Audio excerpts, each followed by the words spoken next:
High, আমি আরফিনুল হক রাফি। আমি একজন তরুণ সাইকেলিস্ট। আমার দিনটা সাধারণত শুরু হয় সকালবেলা ঘুম থেকে উঠি ভোর 5টা-6টার দিকে। নাস্তা করে চলে যাই কুসিনে। কুসিন শুরু হয় সকাল 6টা থেকে। যাই কুসিন থেকে এসে দেন একটু রেস্ট নিয়ে বিকাল 4টা বা 5টার দিকে চলে যায় সাইকেল নিয়ে। এই ক্ষেত্রে আমাদের পড়ালেখার মধ্যে কোনো রকম সমস্যা হচ্ছে না।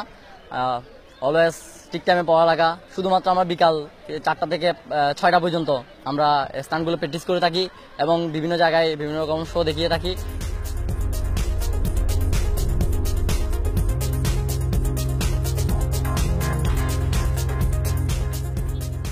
আমি সাইক্লিংয়ের প্রতি উৎসাহ পাই ফার্স্টলি ঢাকা হাতির ঝিল যখন ফার্স্ট গেছিলাম ঘুরতে, তখন দেখছিলাম যে অনেক বাইকার, অনেক সাইকেলিস্ট যে সাইকেল দিয়ে স্টান্ট করতেছে।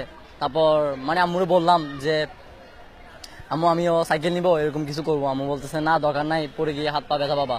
তখন চিটাং আসলাম, চিটাং এসে সদরঘাট গেলাম, গিয়ে একটা সাইকেল নিয়ে নিলাম। তখন সাইকেলটা নিয়ে ফার্স্ট আমার স্টান্ট করা শুরু হয়। স্টান্টের প্রতি মূলত উৎসাহ পাইলাম আমি বিভিন্ন টিভি চ্যানেলে দেখে এবং ঢাকায় গিয়ে উৎসাহটা পাইলাম। সো সাইকেলিংটারে আমি আমার ফ্যাশন হিসেবে না নিয়ে এটার আমি হবি হিসেবে মনে করি। আসলে সাইকেলটা শুধু নিজের হবি না, সেটা আমার অনেক দিক দিয়ে হেল্প করতেছে। যেমন আমার কোচিং টাইমে আমি সহজেই সাইকেলটা নিয়ে কোচিংয়ে চলে যেতে পারতেছি।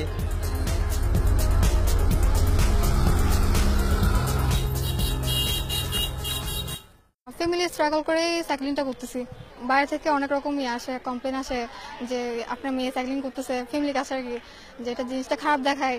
তারপর সমাজের কাছেও একটা দেখায় যে কেন মেয়ে হয়ে সাইক্লিং করবে। আমরা তো অনেক জায়গায় ঘোরাঘুরি করি, দেখা যাচ্ছে যে একটা নির্দিষ্ট টাইম থাকে, যে টাইমের মধ্যে আমরা যাব। একটা জায়গা থেকে রাইড শুরু হয়, সবাই সিঙ্গেল লাইন মেনটেন করে রাঙ্গামাটি, কক্সবাজার, তারপর ভাটিয়ারি, অনেক জায়গায় রাইড দিই। সাইক্লিং করে সবচেয়ে মেইন আমার সুবিধা হচ্ছে যে আমি যখন ট্রাফিক জ্যামে বেঁচে যাই, তখন আমি ফুটপাথ দিয়ে চলে যাই না, আমার ওয়েট করতে হয় না আর কি। আর টাকাও সেভ হচ্ছে, মেইনলি আমার ফিটনেসটাও ঠিক থাকতেছে, কারণ এটাতে একটা গেমস।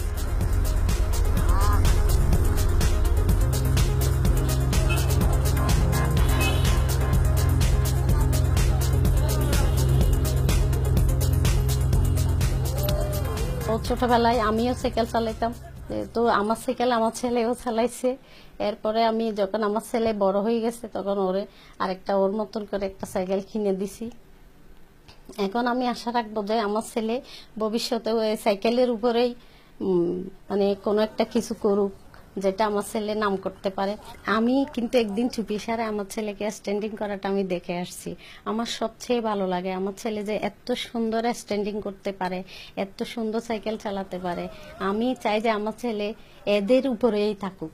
আমার ছেলে যদি লেখাপড়ার পাশাপাশি সাইকেলিংটা করে, তাহলে আমি সবচেয়ে বেশি খুশি হব। কারণ প্রথমে চাইবো আমি লেখাপড়াটা, আগে যেখানে যাক না কেন লেখাপড়া সবচেয়ে বেশি প্রয়োজন। আমি আশা রাখবো ভবিষ্যতে আমার ছেলে এর থেকে আরো ভালো স্ট্যান্ডিং বা ভালো সাইকেলের কোনো কিছু করুক।